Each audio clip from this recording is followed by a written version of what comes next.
Okay, according to this, I am technically live. I'm not sure if that's actually the case. We will have to see. Oh gosh, I'm not really seeing anything on YouTube. Let me refresh the doo-hickey because holy cow. Oh, I am live. Sweet, sweet, sweet, sweet. Okay, doing all sorts of stuff. That's alrighty. So I think what I will do, I will put the link to this in my Gilded group, and then I will just kind of start chatting for a little while to see if I can't get the hang of it. Let's see, experimenting with the doohickey. Okay, so we've got that. Hopefully, we'll be hearing from people soon. I'll just put it on the rest of my social media just to see if. Well, yeah. Let's go ahead and get people on the rest of the social media. You see, my good friend Georgia Liberty from the YouTube channel Waking Conservative, she's been, encouraging me to try and try and figure out how to do all of the live streaming, and she's the one who's been encouraging me to do the shorts and everything else. And it's difficult for me, gang. I'm not gonna lie. I am not good at any of this. I admit it. I am not used to all of the doohickeys. I'm not good with technology just in general. It takes a lot for me to get used to things, and oh boy, it is not easy. Okay, so I've got things starting to get things spread around. Just did the gab, do the repost, so hopefully people might see. Then I do Getter. I tell you, I'm on an absolutely obscene amount of of social media platforms, but it's all in hopes of trying to get the word out. And that's what it keeps coming back to over and over again. I'm trying to get the word out. I'm trying to start conversations, trying to get things going just because I just think we can do better. I think we can have a higher level of conversation, and that's what I keep thinking about. And honestly, it's some days it's all I think about. And I know that sounds a little loopy, but when you focus so much of your energy on trying to bring things forward and get to a different place, it does tend to take over the thought process. So, alrighty. So now got things shared on locals. Ah, there's Amanda. Hi, Amanda. Thank you for joining me. Oh, that's someone keeping me company. Many thanks to Amanda, aka Puritan View. For those of you who may not be aware, she has actually appeared with me, and she's appeared with Georgia Liberty on a lot of our more long form conversations. She has a lot of insight. She brings a lot to the conversation, and it's just nice to be able to discuss complex ideas with another thinking person. We do not have enough thinking people out there, not these days. Okay, I've almost got things shared out on the social media, and then we will see what else we can discuss. Just because me rambling, so that's not the most interesting thing in the world. So speaking of live streaming, and because I have finally taken Georgia Liberty's advice, what I'm hoping is that from now on, our Thursdays when we're on my channel, that we will be able to live stream just as Georgia and I do on her channel. So fingers crossed that that's the way things go. And yeah, taking a brave new step here. Taking a brave new step. Oh, let's see. Okay, 12, alrighty. Now I'm getting that shared on mine. So I swear. Anyway, so The next live stream that Georgia and I hope to do will be this Thursday. It'll be on my channel, and it will be about the holiday of Thanksgiving and why we think that that is something that is naturally unifying. Because there's not a whole lot right now that is unifying our country or culturally or anything else. And honestly, we need something. We need something that is actually glue that helps keep us together before before everything does fall apart. Oh, and hello to Kelly B. Let me see. Hello, Kelly B. Thank you for joining my test run. Yeah, and because we don't have a whole lot to keep us together right now, just as a nation. And I think if we're going to be making any kind of progress at all, we are definitely going to have to find common ground. And I think Thanksgiving is one of those holidays that can constitute that common ground. And hello to Katka. Thank you for coming. So, if you are interested in watching Georgia and I talk about that, apparently we will be live streaming here on Thursday. And speaking of Georgia, I have got to put the word out for a video that she did just yesterday. It was about this, it was a rebuttal to a hit piece. It was on some Christian channel, and someone who claimed to be a former witch was saying this, that, and the other. Georgia did an absolutely outstanding job of rebutting everything that they were saying, challenging their assumptions, challenging their framing, and even their definitions. I mean, just the way things were discussed. It is completely out of order with anything that I would recognize as witchcraft or paganism. Georgia's doing a really good job. She's just done part one. So if you haven't already, please go to Wiccan Conservative on YouTube. Subscribe to her channel, give her the part one a like, pretty please, and maybe leave her a little comment to encourage her to come out with part two, because I really want to hear her carry on that discussion. Let's see, and looking at my chat, Amanda Cox, Thanksgiving is a true American holiday. 100% it is. Right, you are. I mean, it is literally of American creation. Now, I believe that our cousins up in Canada, they also have their own Thanksgiving, and I think it's in reference to the same occasion. But still, I mean, this is something that is very much a North American observance. I mean, there were, Thanksgiving and harvest festivals and spontaneous days of Thanksgiving back, especially in the British Isles. That was always a tradition, but really coming together for Thanksgiving in November, after the harvest, and that being a time for setting aside different kinds of differences and just celebrating our hard, productive work. I mean, that is something that is uniquely American that I think we should be very proud of.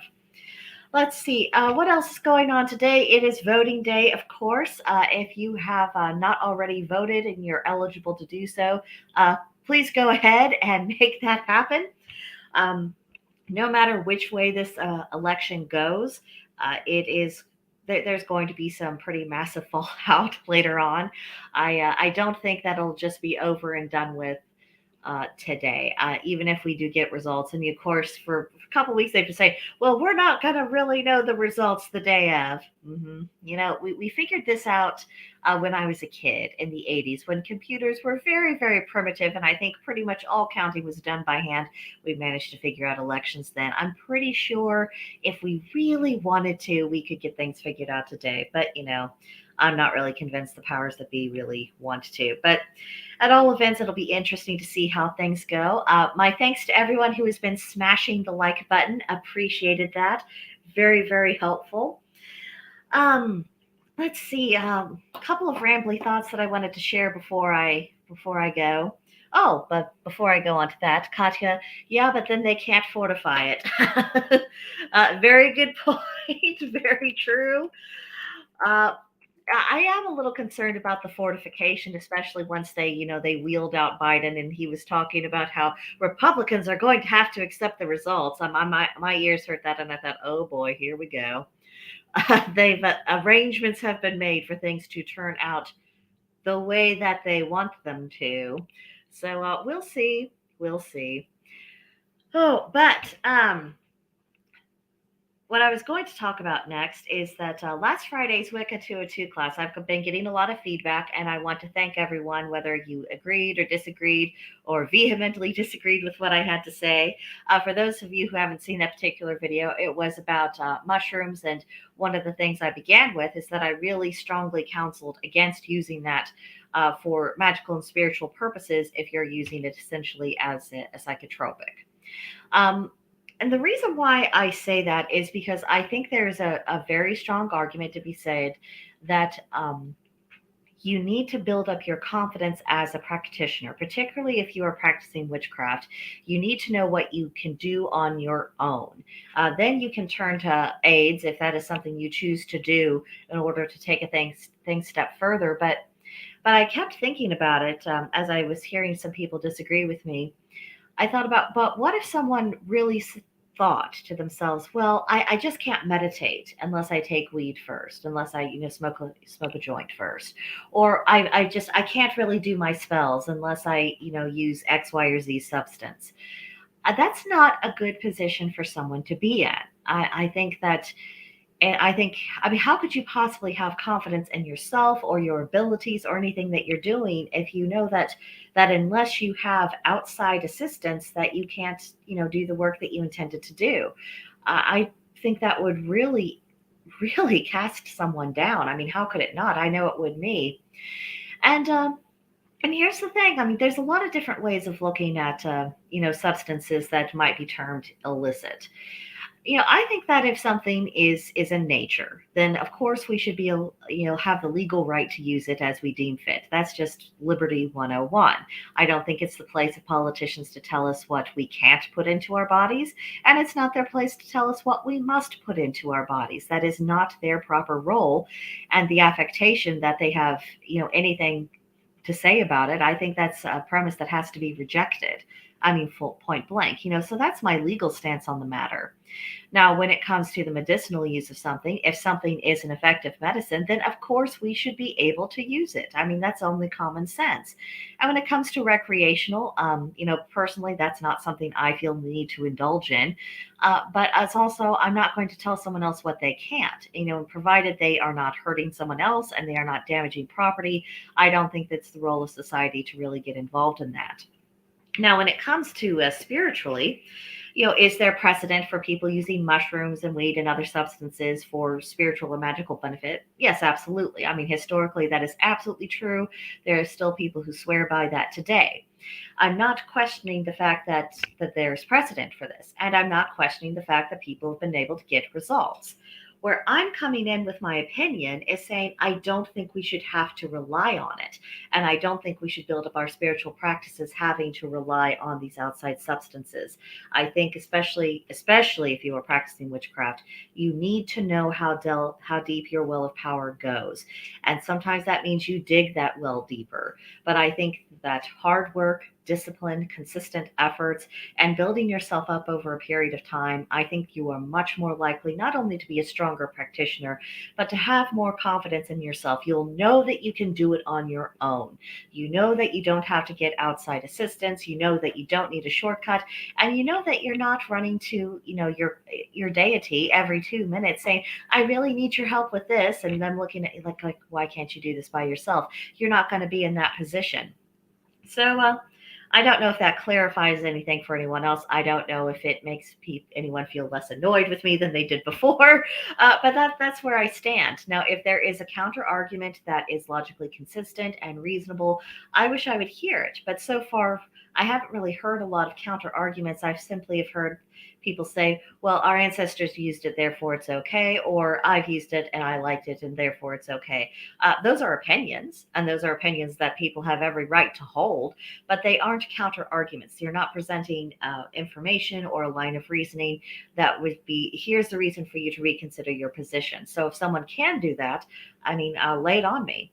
Lay it on me. I've changed my mind before. I no doubt will again. And if you think you can move me on this issue, just give me some information I can actually reflect upon. Let's see.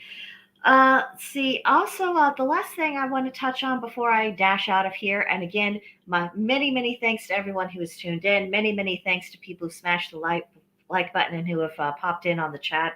Greatly, greatly appreciated. The last thing I want to talk about, and I really want to toss this out to everyone, it's what can we do to move our religious conversations forward? Because I feel like with a lot of conversations, this happens in the political realm, but I mean, the political realm is such a cesspool. I don't even want to address it right now. But also religiously, does it feel like, we're just kind of going in circles, whether we're talking to people of other religions or people in similar pagan paths? Do you feel like the conversations are just kind of going in a circle and not really getting anywhere, or that you have one person who's approaching something from one angle and they're actually wanting to have a different conversation than the other person, and there's just real difficulty being able to say, okay, we're going to talk about this aspect of it as opposed to something else, because sometimes that's how I feel, and I don't I think we can do better. I think there's got to be a way. I'm not sure what those ways are. I would love to hear some feedback from other people to hear what they have to think about that.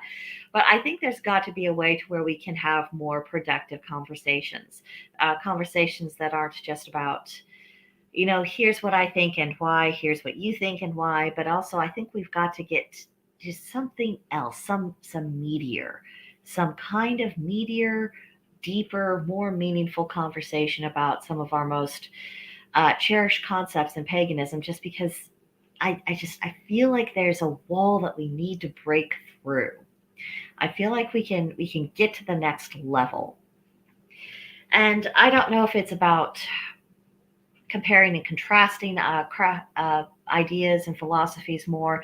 I don't know if it's about recognizing where some of the difficulties are, because sometimes you're in a conversation with someone and their most basic premise is something that you simply do not accept. And you might have a basic premise that they do not accept. And so it makes it very, very difficult to have anything that even remotely resembles a meeting of the minds, because you're not looking at the universe through a similar enough lens. So, what are some ideas that might help us break through that? Let me know, because I think that would be helpful in us moving forward. But I think I have rambled on long enough. I think we've got proof of concept. I think I feel pretty well ready to go for Thursday. I hope those of you who are able to join Georgia and I then, I hope that you will, because I think we will have a good conversation. And I always ramble a little less with Georgia. She helps keep me on task. So, hope to see you then, and I guess that is it for now. So thank you, everyone, and we'll see you on another live Thursday.